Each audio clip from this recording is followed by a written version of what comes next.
Қайырлы күн, құрметті оқырман. Сіздермен бірге сіз білесіз бе Айдары. Қазақша аудармасы бар, бірақ орыс тілінде қолданып жүрген сөздер.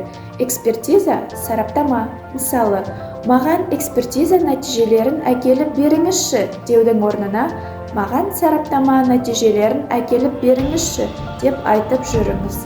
Клетка, жасуша. Мысалы, егер адам дұрыс тамақтанбаса, бұл жасушалар адам ағзасына кері әсерін тигізеді. Экскурсия, таным жорық.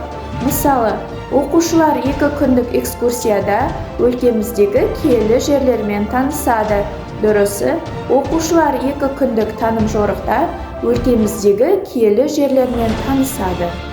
Бұдан былай қазақша аудармасы бар сөздерді қазақ тілінде айтып, тілімізді шұбарламай таза сөйлейік. Назарларыңызға рахмет.